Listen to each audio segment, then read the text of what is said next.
Hi, I'm Pat Lamb, and you're listening to Bears Beyond the Gate.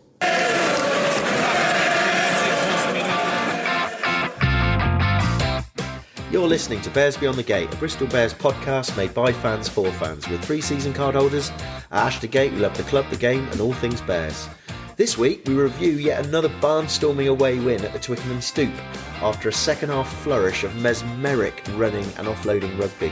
Despite the fact that we have scored over 100 points in the last 2 games there, pundits still insist on referring back to the Bristol Bull semi-finals. These guys get paid money. We also look forward to playing Leinster and La Rochelle in a Champions Cup 6-day turnaround, which seems a pretty daunting prospect. But then this is where we want to be, so we shouldn't be too upset. We also discuss the fortunes of the Bears women, who made it a double Blackbird weekend, and then finish off with a couple of AOBs. I'm Pete, and I'm joined by Lee and Miles back at our spiritual home, the Bristol Beer Factory tap room, for a cheeky beer and a bit of Sunday night rugby banter. Well, boys, we haven't been here for a while.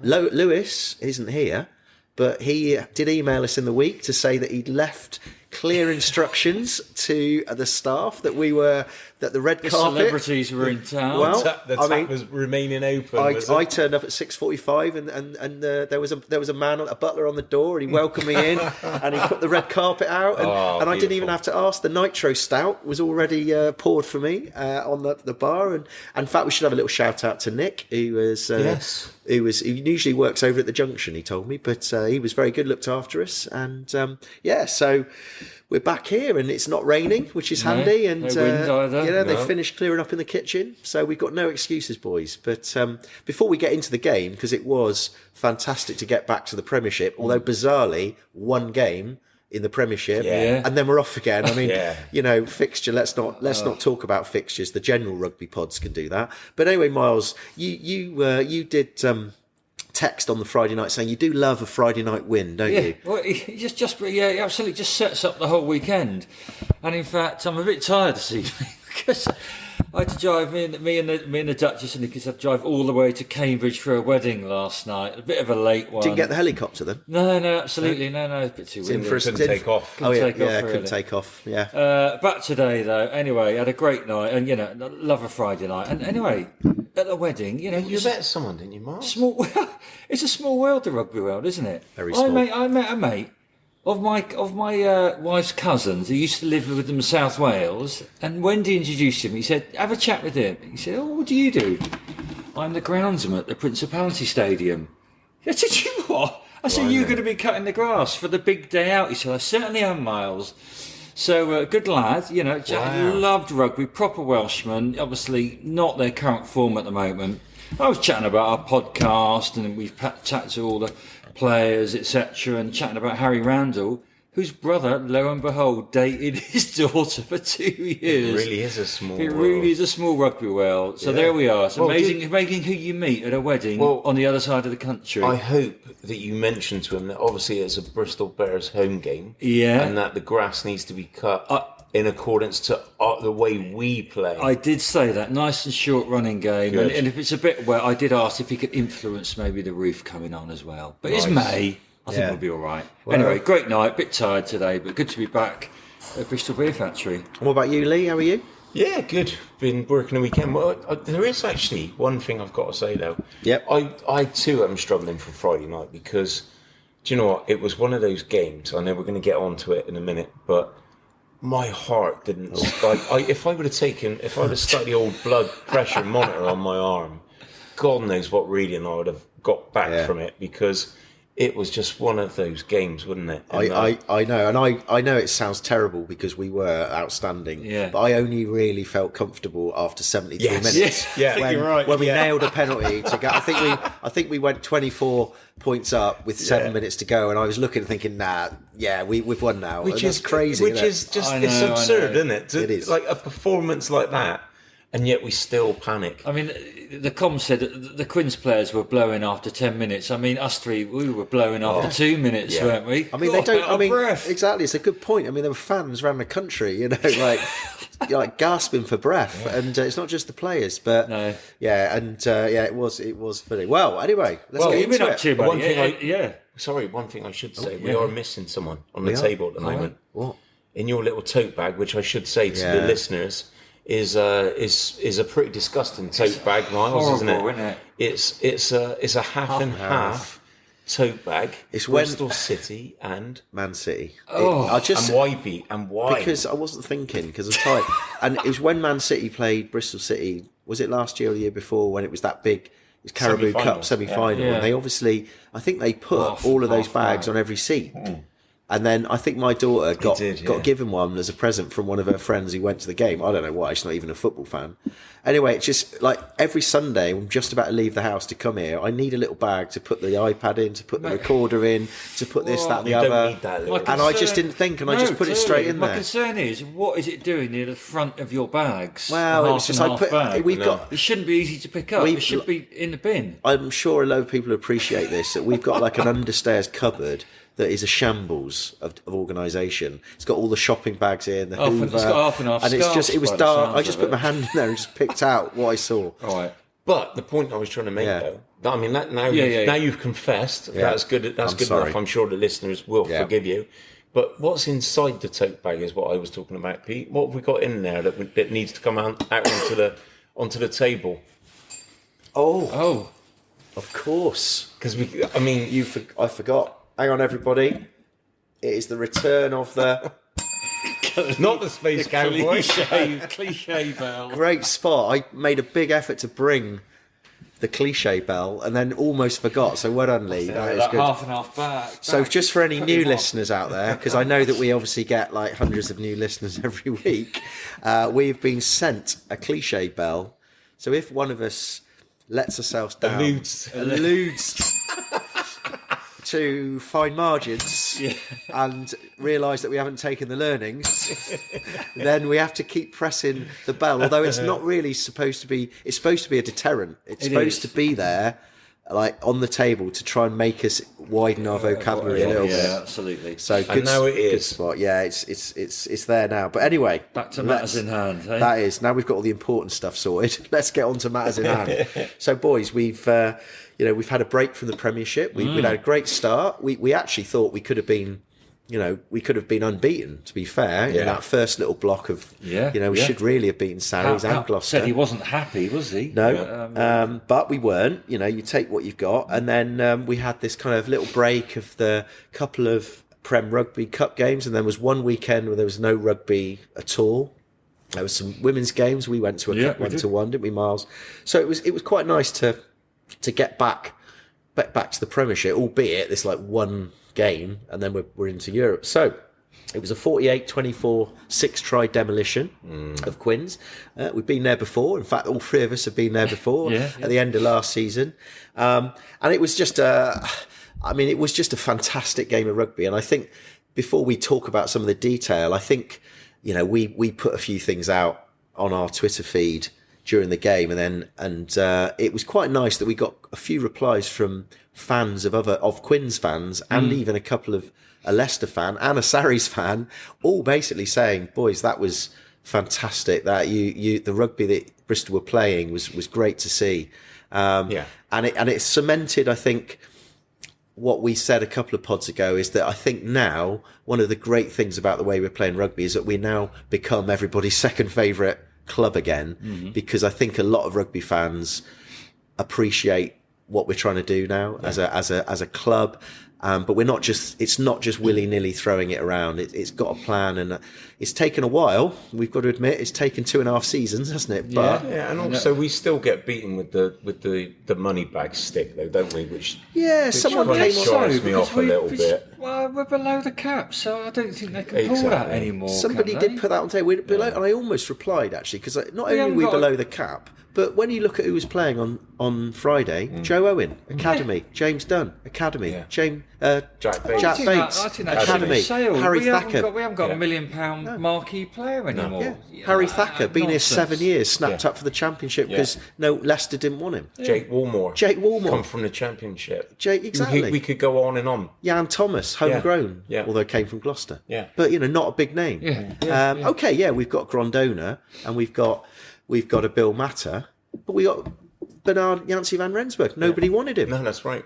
And Ravovo, okay, but I'm sure Ravovo's not on a massive contract because he's not a big name. He's not a big Fijian name. No. And then Rich Lane from Bedford. Yeah. So then let's put that to bed. Put it to bed. Absolutely. Rival teams now, rival supporters. You can chew on mine. But actually, you know what we've done, and I think maybe there is a strategy in this that we've kept under the cap, so that we know we've got some money when we need it, and we've now signed Tom Jordan for next year, and we've signed the Argentini Rubiolo. By the way, it looks like an absolute beast again. Another beast.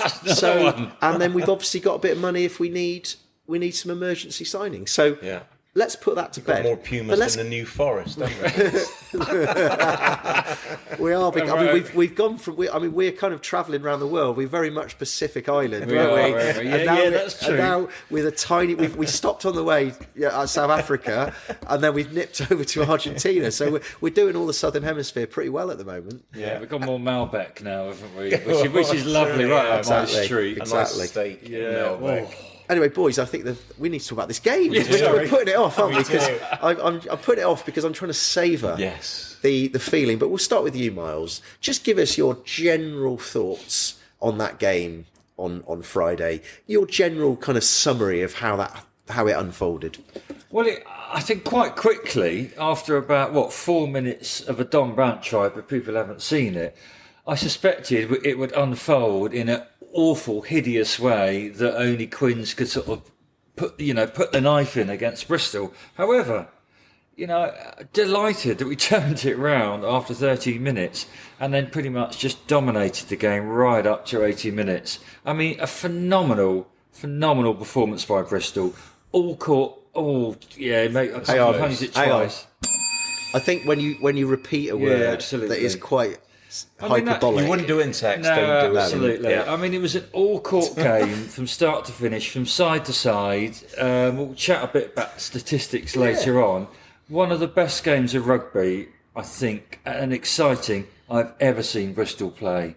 And I think a lot of other fans from other clubs would probably say the same thing. It's just amazing. What about you, Lee? I thought it was absolutely breathtaking. I'm not one to go overboard with stuff, but I thought that for me. Now I know I did put it out pre-pod to you boys. That for me was a complete 80-minute performance. Taking aside, a couple of individual errors. Yeah.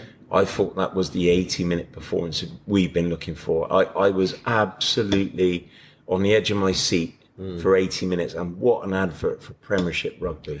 Well, two things. First, I 100% agree. The marketing men at Prem Rugby must have been wetting themselves. Oh, yeah. Particularly when you think what happened.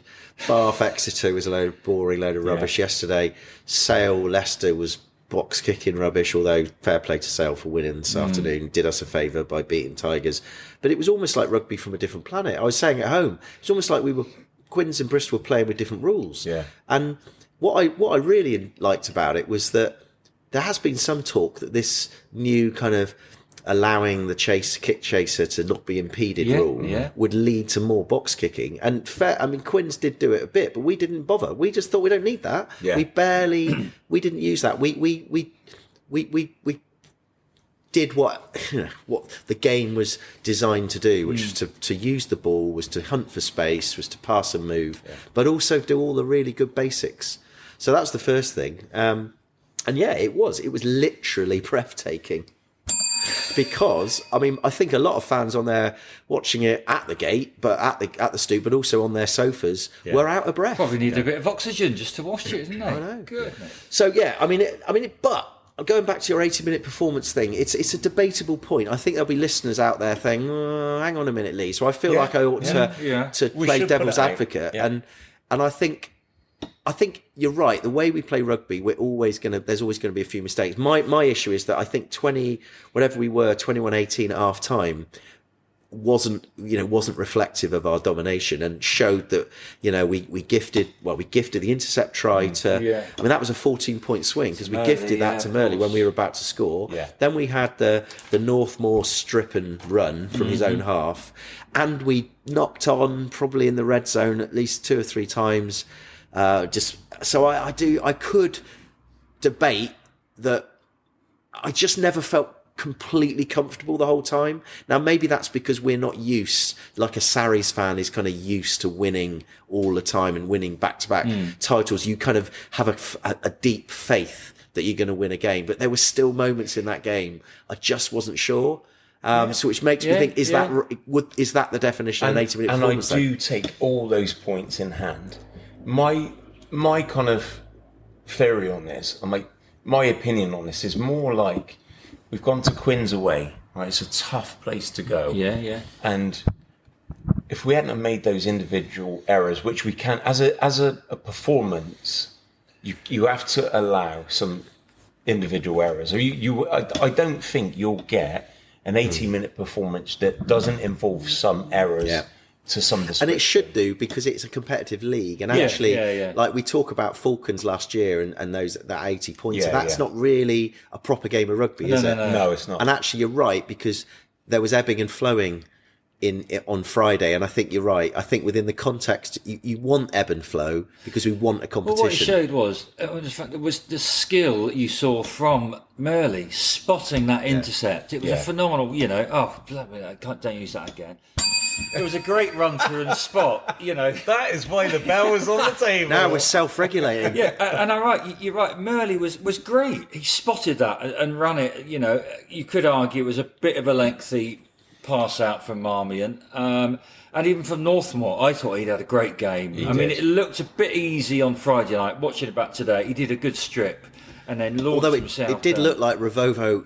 By the way, Ravovo gave him the ball. He offered the ball up, but I mean, split second, didn't quite get his body position in right. That in that performance, you're right. We want to see competition. I thought Don Brandt was great, and Northmore and Murley. We want really good, tight games, don't we? But we want to come out on the good side of it. But you're right. Until as Bristol fans, we've been there this season. We can't. We felt as if we couldn't sit on our laurels until the 76th minute. And that's why we're sort of a bit uneasy until the game has been won. I mean, so what I thought we'd do, and this is something we don't normally do, we've gone away from this kind of forensic analysis of a minute by minute. But actually, I think it's worth running through our tries. Let's not worry about Quins. Quins were well beaten in the end. And they knew they were well beaten, and I think they held their hands up, and their fans admitted they were well beaten. But they were well beaten. Great set of supporters as well. But they were well beaten because they were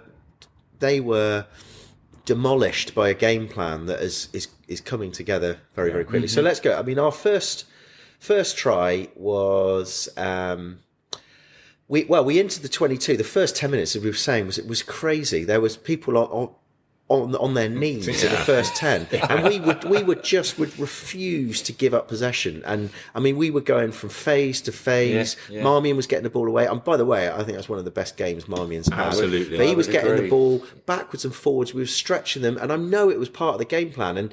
And we were obviously ready for it. Quins weren't really ready for it. Well, they tried to blitz, didn't they? But they had no option. They couldn't. They even get close enough to and when blitz. Anyway, that was it. But of course, we gave away the first try early on, was a bit sad, bit of a shame, missed tackle somewhere, Don Brandt in. But we finally score, which was a classic where again from the 22, a Marmion long pass misses out edge, it goes straight to Harding.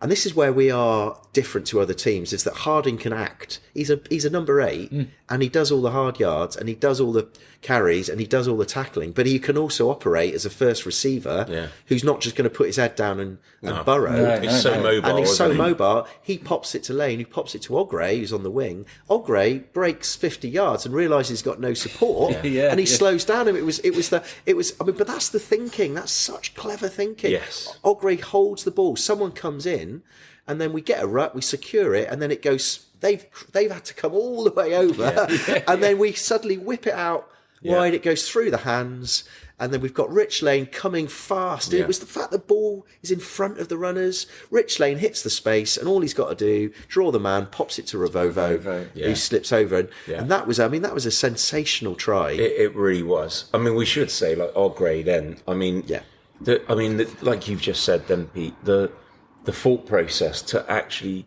to keep that ball there, to stand up, to look for support, and then to give it at the right time. I mean, he made that look easy. Yeah, he did. That is so difficult to do. Yeah, it was crazy. And then very soon after that, we then had the second try, which was Gabs scored his try that I'm sure he really wanted to score.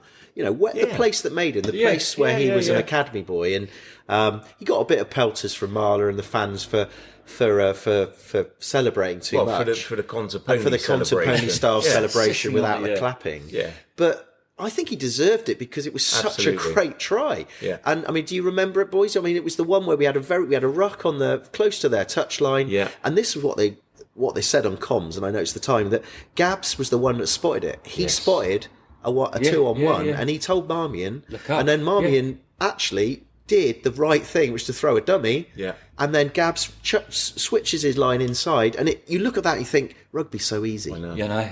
Yeah. And he runs in from, whatever, halfway, or something like that. little fist Yeah. pump. That was such a good try. Yeah. And then Marmion got absolutely he got literally marmalised Yeah, he did. by somebody, That's the one when you're a fullback and you're done. You know what's happening. You think I may as well get something out of this, Yeah. and I will absolutely smash the bloke who draws me. And, But it's funny, because we talk about Gab's celebration. I don't know if you boys saw it yesterday when City marmalised Tony Cox's Plymouth Argyle. Janners. The Janners. City did the same thing. Mehmeti. He was up on the advertising audience and did the same thing. So maybe that's something that they've talked about in the week. Yeah, No, maybe. So anyway, we're we're on top. Having conceded a try after 3 minutes, we're suddenly 14-5 up after 18, and after 20 minutes, there'd been 120 metres gained. And, we're continuing to threaten their line. And that's when the Murley intercept happens. And then the Northmore one happens. And we're thinking, oh, come on, boys, let's I did, without being too critical, I did think that Marmion's pass was too long at that particular moment in time. And if he was here, he'd probably say, mate, you try and make a split-second decision like that. Yeah. And he'd been doing long passes and it'd been fruitful up to that point. He would have had the confidence to do it. But in a way, I'm almost glad it happened because it meant that we had to problem solve our way back in. And of course, we didn't panic. And this is something we've talked about. And this is what Pat has talked about before, is that you don't panic. Yeah. You just know you're doing the right thing. You make sure you're in the right places. Trust in the system. You trust the system. And this system is now starting to be fairly clear. And actually, our third try that was just before half time was this thing that we've talked about a little bit before, where Marmion went blind again, and then it goes out to Joe Owen on the wing, and Joe Owen gallops down that wing like a thoroughbred. I thought champion chaser. Yeah, Did you not think? absolutely. It was champion chaser, and then again perfectly timed pass. Pops it back into Gabs, pops it into Gabs, who pops it into Marmion. But to me, that's the system. Is that because Gabs has got this free reign because it's undefensible, it's fluid, but it's not random. Yeah, because we've seen this with Steve Luatua against Saints. Out on the wing. Yeah. Someone goes out on the wing, and those boys are particularly chosen because we know they can hold the ball up, or they can cut inside, and they can. And Joe Owen has got the speed. Yeah. Steve Luatua's got the nous. And of course, this has made me think all the way through this game. This is how it works with Gabs. That's why Gabs comes. He's almost unplayable because he's popping up everywhere. We said this weeks ago, didn't we? I mean, it's no accident that Joe Owen ends up on that wing. No, it's there for a reason. It's all been pre-planned. You know what it reminded me of actually, and he's not forgotten, but he's an ex-Bear. Do you remember old Ed Holmes? Years ago when he was on the wing and he scored one and he went, and I reckon if he was listening to this, he'd be like, what about that one I scored, boys? It's not all about Joe Owen. It's not all about the young'uns. I did it, and again that is part of our game plan, is to have multifaceted players who can do other things, but it doesn't like take away from what their real job is as well. And like you say, from an opposition standpoint, how do you defend against that? It's undefendable. It's probably. I don't know how much analysis, but when whoever was up against, I think it was that Isra, it was the Argentinian, suddenly sees this big forward. He probably ain't got a clue that Owen's got that in him, and he probably got caught cold. Yeah. Because he's just come back from the autumn internationals, and he's thinking he's up against Ibitoy. He's probably been told, he'll have his hands, be careful. It'll be one-handed stuff. Because you've played football. Yeah. You've played rugby. You know what your opposition number is, and you know his weaknesses and strengths. So you're playing to that man, and all of a sudden Joe Owen see a 6'8". Wait a minute, 6'8" for a stone. And he can run a bit as well. This guy ain't got dreadlocks. So anyway, we were deservedly in the lead, 21-18. Not probably as comfortable, obviously, as we would have hoped. I mean, it could have been a lot more, and they could have had a lot less. It was good to go into but the stats were pretty good on our side. We'd not conceded one penalty in that first half. And I'm glad you mentioned that. I'm really glad you mentioned that penalty count or lack of. Yeah. It's really important to us progressing. It's almost like the reason we didn't give away any penalties in that first half is because we didn't really do the classic one-off runner, little podder forwards, dive it in. Because eventually you keep doing that phase off and eventually somebody gets jackled or somebody seals off or somebody gets on the wrong side. We were just we were clean in the rucks when we needed to be, and we were moving the ball around. And I hope that because Miles has got his notebook in front of us here, right? Yeah. I hope because Miles has got some good stats. Hang on, boys. Hang on. Oh, I'm going to do mine in a minute. Yeah. Miles has got some good stats there. I'm hoping that Miles might have some actual in-game, like how long the ball was in-game. Ball of play must have been insane. It must have been, mustn't it? I mean, I think the problem is my watch couldn't measure it. It was that long. Yeah.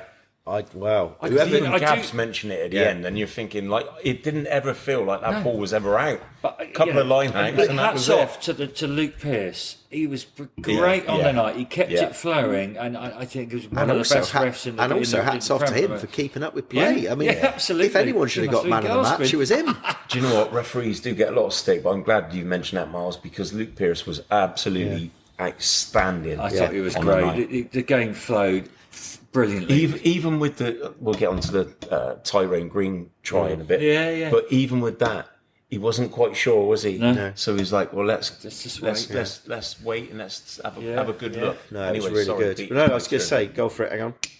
Go on. Oh, that's nice. That's beautiful, isn't it? So anyway, half-time stats, no penalties conceded, 422 metres, 71 carries, 14 line breaks, and we're only winning by 3. Yeah. Like that's my thing about the full performance. But actually, in a way, I kind of now coming back to what you're saying is that when you're like that, if you then go on and win, you've got to problem solve that. You've got to change it. So as I put down here, I've written this down in my notes. Multiple pants creamed. I don't know. I'm just so schoolboy that I really apologise. But it was. I mean, some of those tries. It was like anyway. Second half. So we come out, and I don't know about you boys. I was a little bit apprehensive. I was like, I'm confident, but I just hope we don't overplay it and just panic too much, try too hard. But was anyone worried? Like at the start of that second half, only the first couple of phases. It might go. First minute or two, it was. I think that there was a couple of turnovers. Possession went backwards and forwards, and I was thinking. Do you know what I thought? Sorry, go for it. I was thinking because we'd been so good in that first half and gifted them, a couple of tries or try. I was thinking at halftime, Quins go in. And they have a good old chat in the dressing room, and they go, "Look, boys, we are so lucky to be still in this game." Yeah. I thought they might have the proverbial boot up the old backside, and I thought they'd come out in the second half. And whereas we'd played so well, and they hadn't played so well, I thought there might be a backlash. That's what I was concerned with. I don't know. I reckon they just, going into that first half, I just sort of confident they just run out of gas at any point in that second half, and ultimately Well, it almost happened after 10 minutes, didn't it? But yeah, only 4 points up. It could have gone either way. But you're right. Quins weren't doing anything that wrong, were they? We were just outplaying them and outrunning them in all over the field. And you're right. And they could have said, if you tighten up a little bit, they'd got two, pretty lucky tries, hadn't they? And it could have gone either way. But yeah, it wasn't. So I mean, but then So quite quickly, we were little on edge. We're a little but then bit. I think then we were calmed down a little bit. There was a kick chase. I can't remember who did it, but anyway, we then piled on, and Simon Kerrard gave away. Oh, silly I mean, boys. Didn't he? a 5-year-old could have given that as a penalty. I mean, the guy basically got round Marmion coming from behind the him. big teddy bear who'd snuck I up mean, in the the only woods, thing I hadn't would he? say is that I would have just, if I'd been him, I would have just said to the refs, "Fine, I'm off." Yeah. I mean, it was so. Of course, we get a penalty, and then you're thinking, "Oh, what are we going to do here? Should we take the 3?" And we thought we'd seen some stuff in the first half, but that tap and go penalty that Bill Matter scored from that. I mean, that's the first time I've seen us do something seriously innovative. Yeah. And just to remind everyone, it was Marmion. Thacker did a decoy run. Marmion pops it to Adge, who pops it to Harding, who then does a round the back to Matter, and then it's in. And again, it's like rugby's so easy. Why don't other teams do that? Do you know what? That try happened so quick. I actually didn't know where the ball was. No, I know. No. For a split second, I was like, "Wait, what's happened?" Yeah. And it was that clinical. It was It brilliant. felt that easy. You're right. You would absolutely expect a second or third face forward to just smash somewhere on the line, and somehow which all the other teams potentially would have done. Yeah. But no, just a brilliant. But do you know where just that a comes brilliant from? try. That comes from forwards with great hands yeah. and great confidence. Absolutely. Because I mean, it looked easy, but that had multiple times to go wrong. That I mean, the timing was perfection, and I think that's clearly stuff that's been worked on. And I know that Sean Marsden has been promoted to attack coach, and also skills coach. But the skills work they must be doing.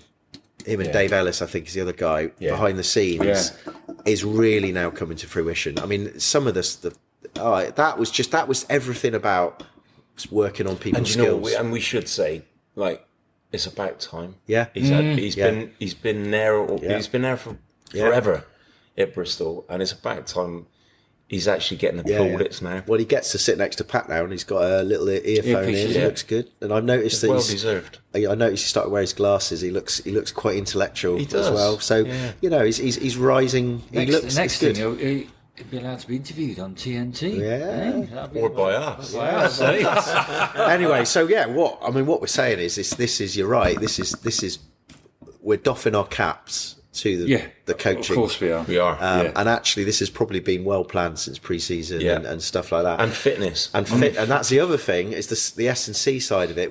I would have thought, and I don't think it's a million miles away to say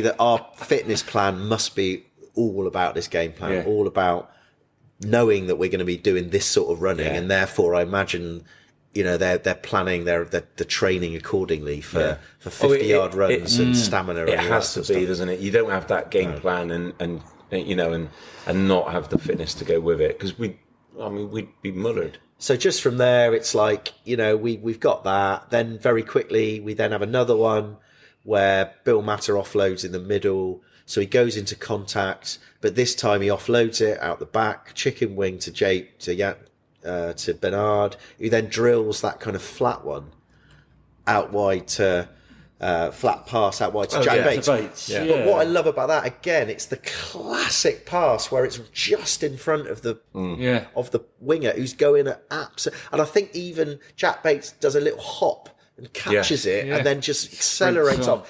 Before you know, he's 20 yards up and he pops inside to Bernard, who's doing what every support player should do, is stay on the inside, follow his pass. I mean, that was the best old 1-2 ever, wasn't it? Because it was like absolutely classic. It was an absolute classic, and there was we a should little. say, sorry, no, you go. We should say Yancey was doing that all night. Yeah, all night he was doing it. It was the 1-2 everywhere. He was starting moves. He was getting the ball back. He was offloading.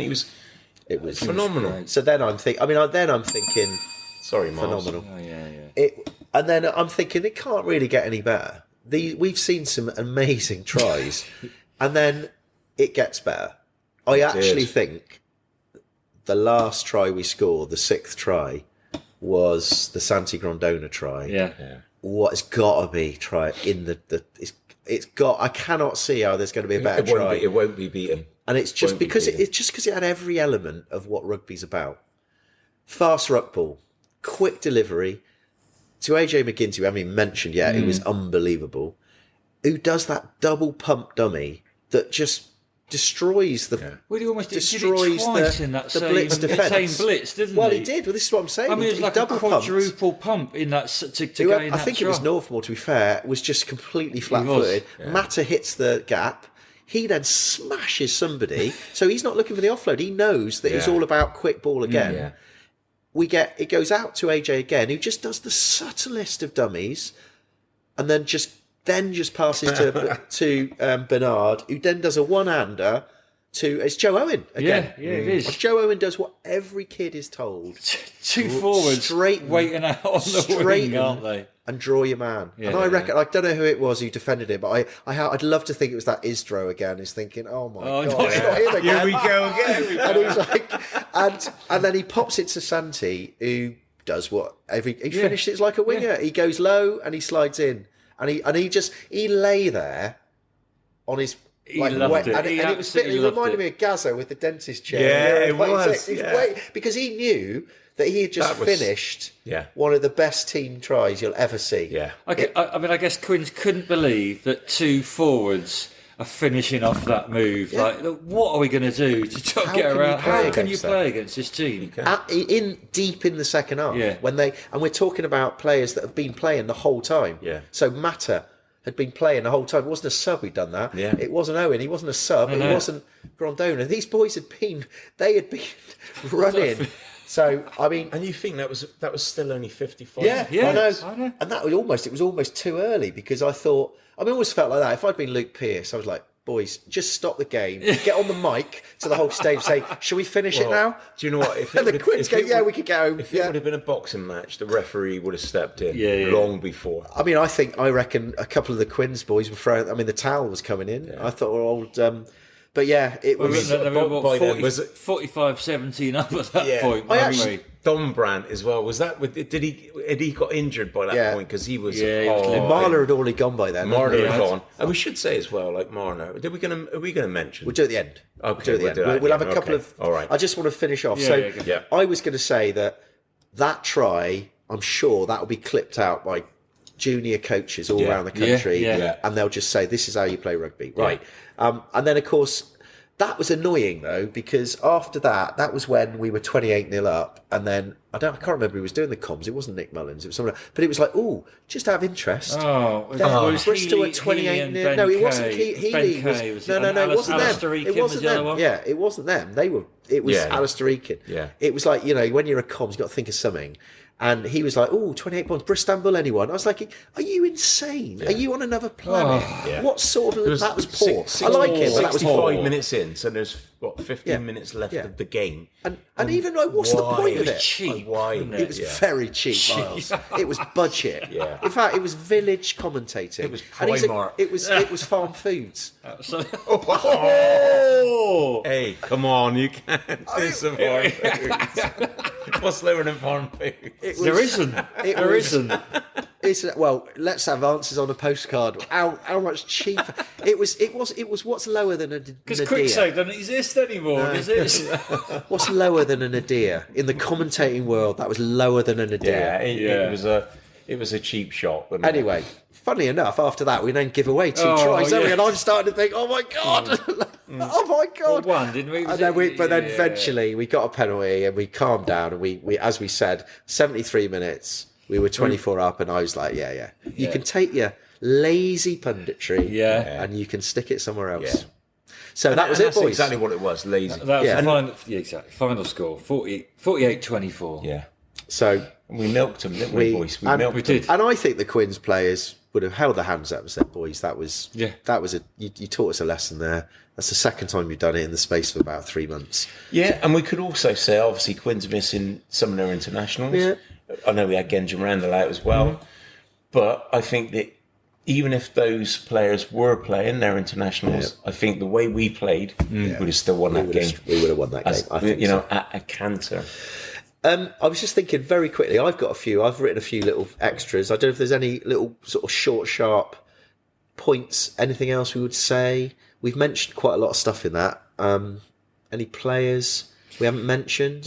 Well, we haven't. Are we going to do the ratings? We mentioned, so Joe Owen's first Premiership start, Yep. and he's been a great performance. I'd say like a 9 out of 10, and we've got to give him room for improvement. room for improvement. He's only going to get 10 out of 10 in his. For me, he was man of the match. Yeah, he was. Yeah, I think so. I mean, Healy gave Gabs man of the match, and I understand why, because I think Healy's doing us a favour by getting it out there that he needs to be in England in the England I conversation. agree. So I think Healy did that as a wider context. I can fully concur with him for that. Which is really unusual for Austin Healy to actually give us any type of praise You got whatsoever. Wow. He replied. jest. Was it you that? Because you put that on Twitter. No, it was, someone had said it. You'd replied and said it, and then Healy replied to us, didn't he? Yeah. He said, I've never said that. That's BS. I've never said anybody. That's BS. I've never said any team's going to get relegated. Steve Hamilton, one of our listeners, I think it was. He said, like, remember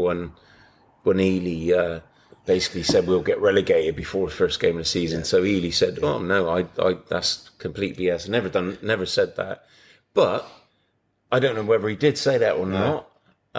But what I will say is, there was a time where he just constantly gave us shit, and it's nice now that he's praising us. I actually going to take the middle ground on this. I actually think Austin Healy is a good pundit. I like what he does. He spots a lot of stuff, and I actually think he just likes good rugby as well.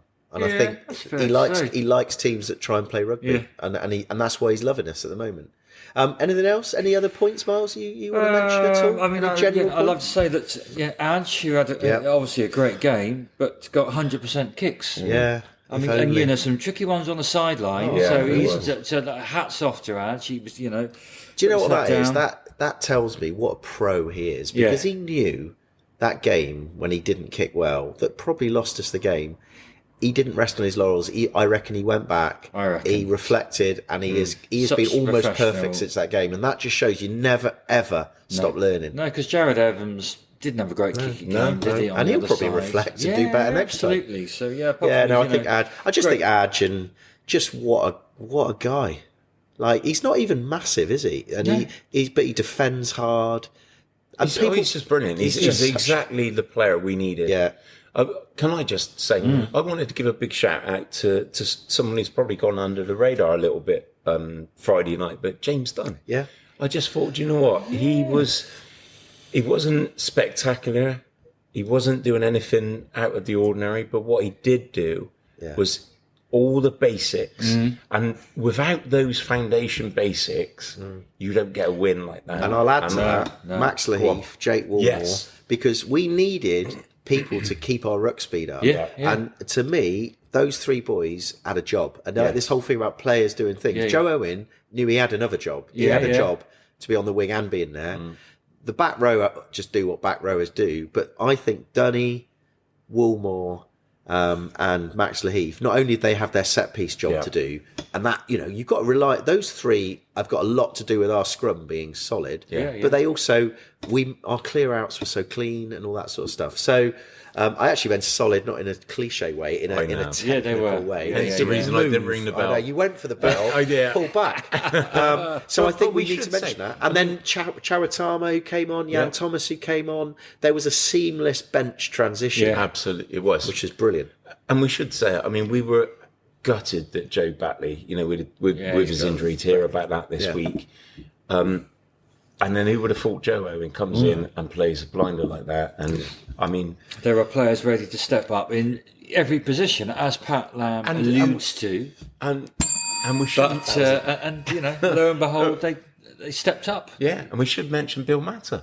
Yeah, because I mean, he's come in for his first game of the season, and I mean, to be honest, do you think he's ever run so much and at so much pace in his life? Now he knows what we're all about. And I was kind of expecting him to be a little bit of a Nathan Hughes. I said that to the Duchess. But then, I said, He's Nathan Hughes, but he's got a bit of pace as well. He's got pace and he's got definitely got a bit more about him, and that's no discredit to Nathan Hughes. Yeah. No, we did question a little bit. Was he a good signing? We got Bradbury's gone. Now I can see why he was a good signing. Just from that 60 minutes. His first game. He can only get better. Yeah, I mean, that's not a small game. Yeah. Up against Quins away. It was a level up, wasn't it? He stepped up and he performed. I think we also need to mention Ravovo. Yeah. Mainly for the fact that we can show that we've learned our lesson from Slick. But also, he defensively...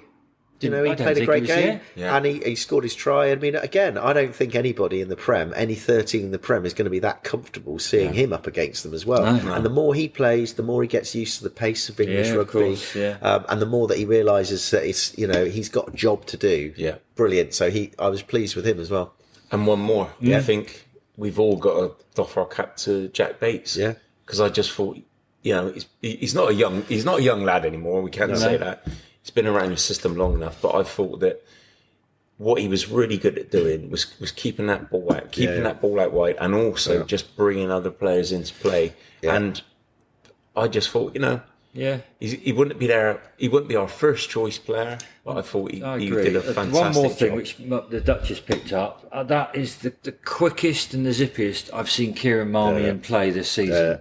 So I'm going to doff my hat to him. He stepped up, a little intercept, but other than that, I thought he's brilliant. Brilliant game. He made up for I think that's his game of the season. Yeah. Kieran Marmion. And actually, I think I'll add my little two penneth, is that there was a clear strategy that we talked a little bit before about the long pass. It's not always going to AJ. No. There's these variations. We've got so many variations, and one of them is a long pass out to a forward who was basically acting like a fly half. It's not a forward who's going to put his head down and go in. It's a long pass to a Harding, to a Thacker, who is then going to do a no look or is going to draw and pop. And that's confusing to defence as well, because you see a forward in front of you, you're kind of expecting head down contact. And I think he played that brilliantly. And I also think we've mentioned it again, is the Gabs, the roving thing, is now starting to see how he is almost unplayable because we have other players that could go into his position. Yeah, we've not even mentioned Yancey because he just does what he does. That's what he does. But Pete, you did make a good point pre-pod about Harry. Yeah, facts. Yeah, didn't you? Because Ogre has been immense, hasn't he? Since he stepped in. But there was a difference when Thacker came on.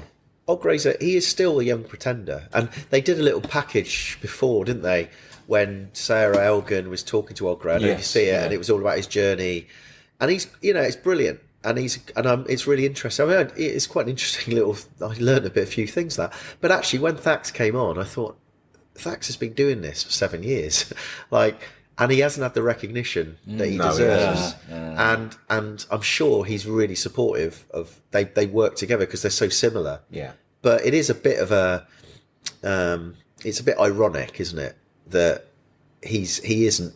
Thacker's not the pretender. Thacker's the real thing. Yeah. And Ogre's still got to learn. Yes. Like Ogre misses the odd tackle here there. Thacker never misses tackles. No. It's Thacker's.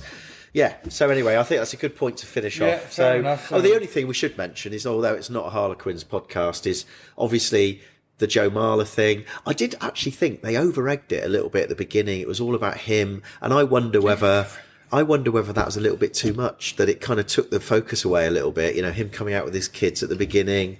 And then I thought he was a bit of a general Marler-esque on the pitch, a bit of an idiot, likes a bit of a chat. He stamped on Harding, but I must admit he did an interview. He put his forearm to Harding. Didn't make a big thing, but I don't know if people saw the post-match interview after.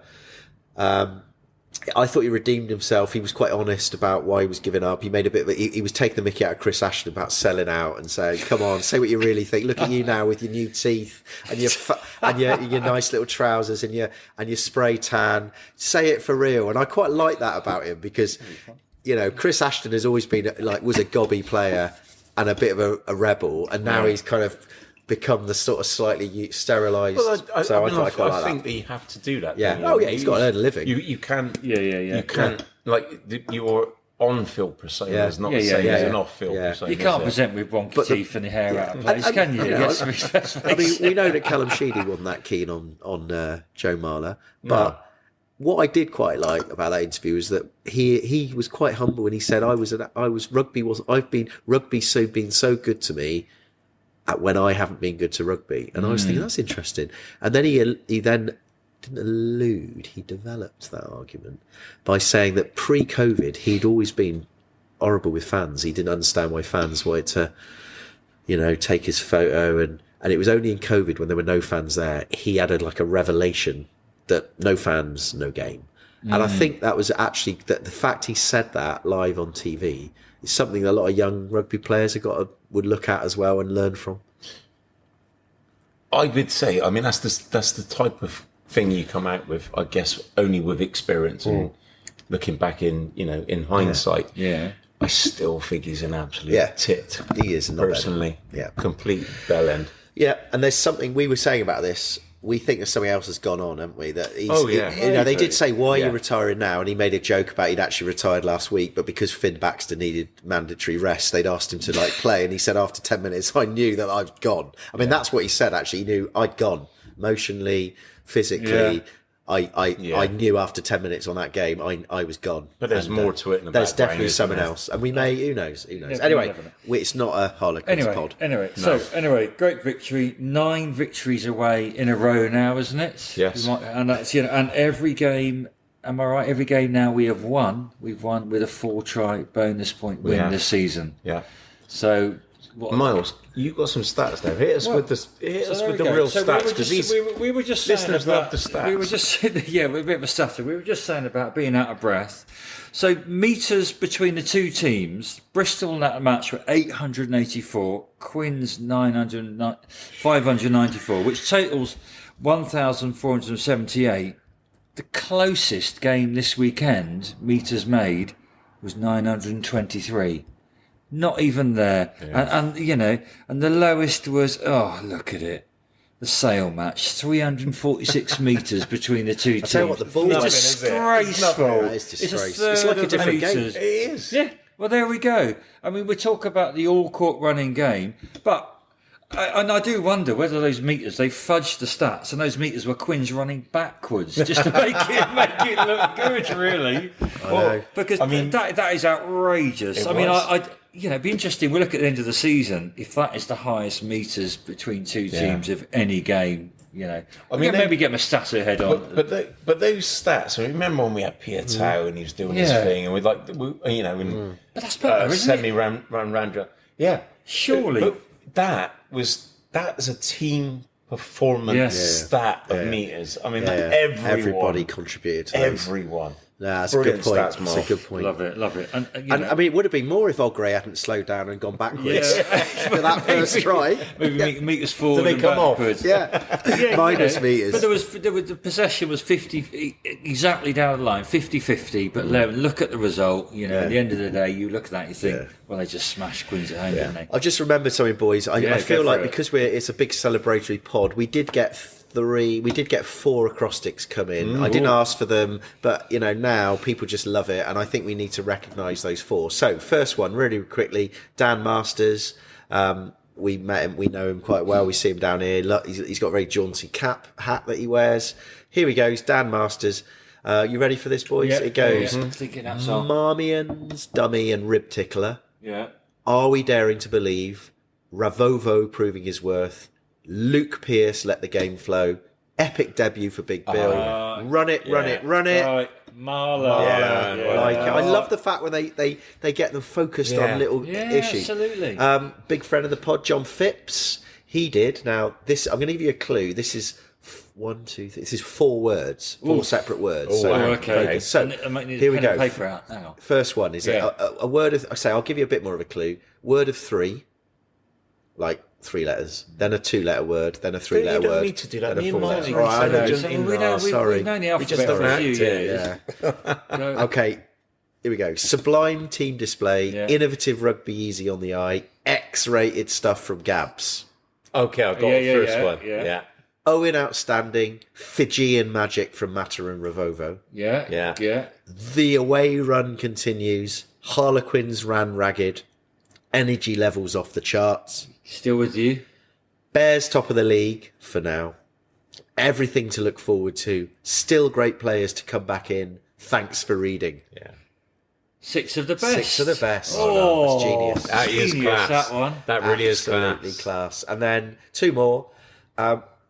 Probably, one of our best students, Hammy Hambley, straight after the whistle. A grade. Get ready for this one. This is a good one. It's one word. It's very apt. Here we go. Marmy and outstanding. Away form still on fire. Triumphant win over Quins. AJ consistent with the boot.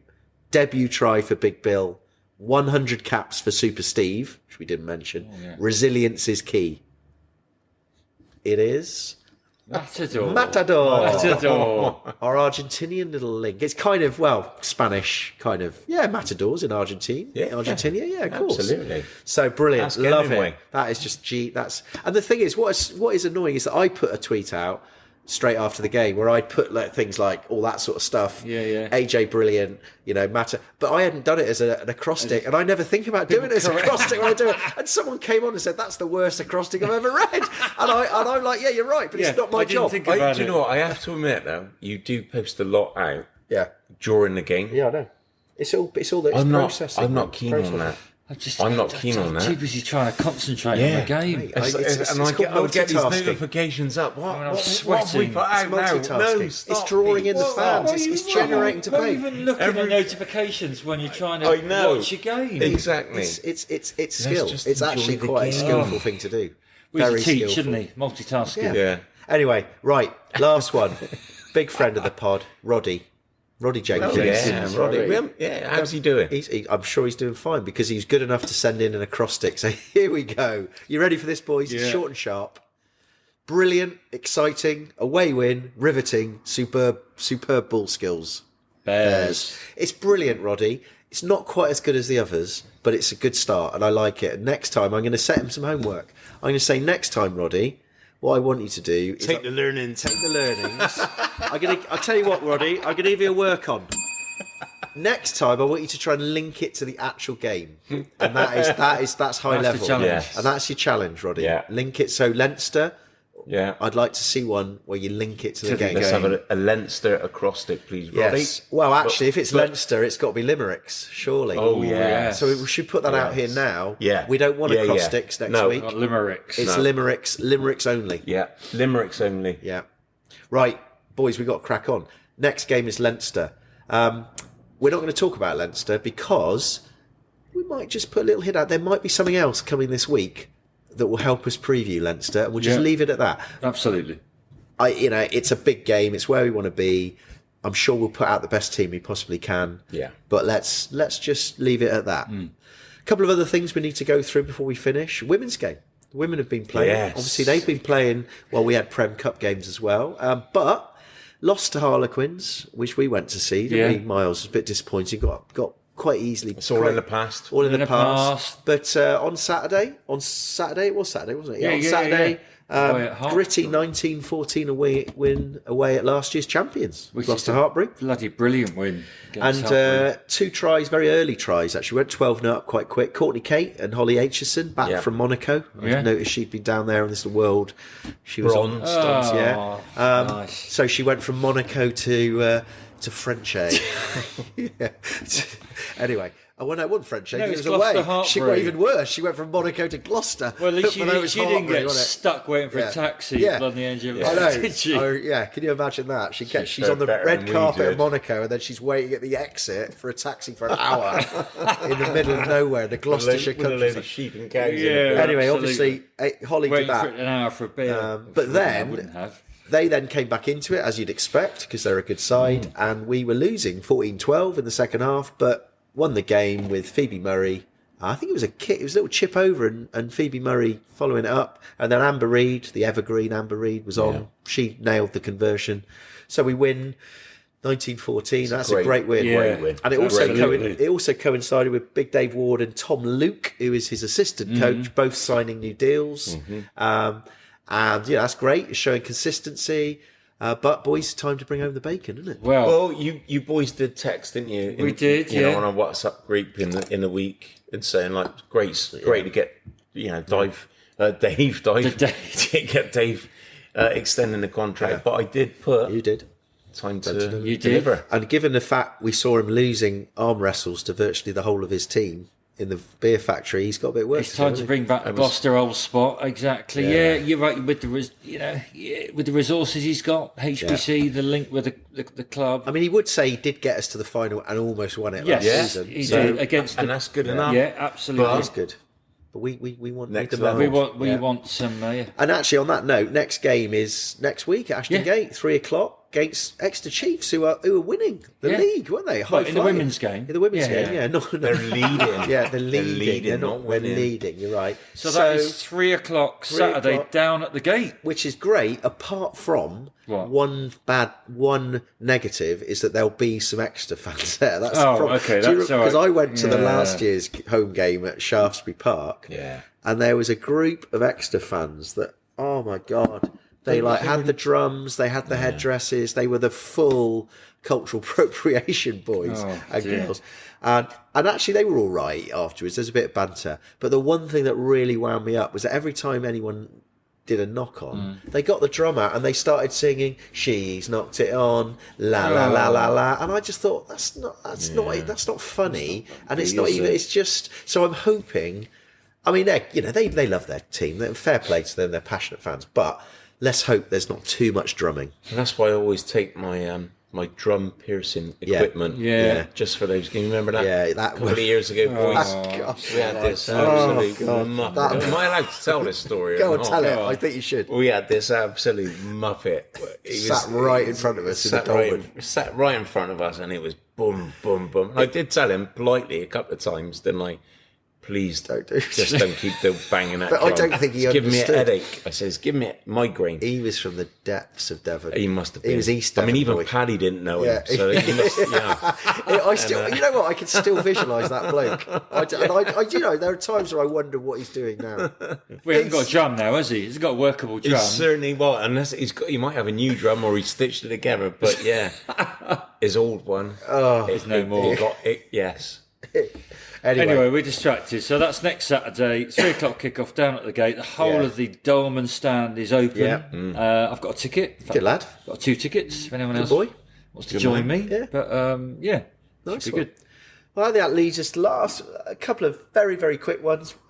Obviously, a couple of Prem Cup games. We know we're in second place now. I think we're behind Bath. Yeah. There's another load of games coming in February. It'd be nice if we do get into at least the playoffs, and who knows, we might get some silverware. But I went to the Bedford game, which I quite enjoyed it. It was just kind of casual, no pressure. And then me and Miles went to the Amptill. Amptill, rather wet, Yeah. horrible wet And it was afternoon. last week, weekend. 2:00 stick kickoff, and then they showed the England-Japan game, yeah. and I was supposed to go home, and then in the end I ended up staying. And big shout out to Richard Beaker, 2 listeners who bought us pints. But anyway, the trouble was I got home. Having said that I was going to be coming straight back after the Prem Cup game, I rocked up at home about 4 hours After later, about having 4 had or about 5 5 pints of Guinnesses. Guinnesses. Sat down in my armchair, promptly fell asleep, started snoring in front of I'm a Celebrity, and then I got the proverbial. How many pints have you had? And I was like, couple. Like that. And then I actually had to admit I'd had 5, and then of course. And then you were dobbed into But then this. I did that annoying thing where you fall asleep at 7:38. Yeah. You have about an hour's kip on and then I couldn't get to sleep later. Yeah. And, I'm Yeah. lying in bed, 2:00 in the morning, thinking, I've got to get up in a minute for work. You were lying in bread. In bread. I was lying in bed and How did bread. that happen? Soaking up the alcohol, that was, wasn't it? Miles was like, yeah. It was a shocker. Bread and peat pudding. But anyway, and I blame Beaker for that because he was the one who He's kept buying saying, us "Oh, do you want to play?" I beers. was like, "No, I've got to go." "Oh no, boys, no. Love the pod." So you not Hubris. only slating the guy that bought you the drinks, but Slated myself. Yeah, everybody. absolutely. It's fair enough. and you're teach. Yeah. Yeah. You're meant to be the spiritual well, leader was of that the I have to pod. be off duty sometimes. Well, there's a problem with those Sunday afternoon games. Like, we're going to be in trouble next Sunday, aren't we? Well, yeah. Late kick-off against Leinster. I mean, if we get in with some Irish boys, it could be chaos, Miles. Heck. I don't trust you. I think we need to make sure there's no empty trolleys, Asda trolleys anywhere in the vicinity of Ashton Gate.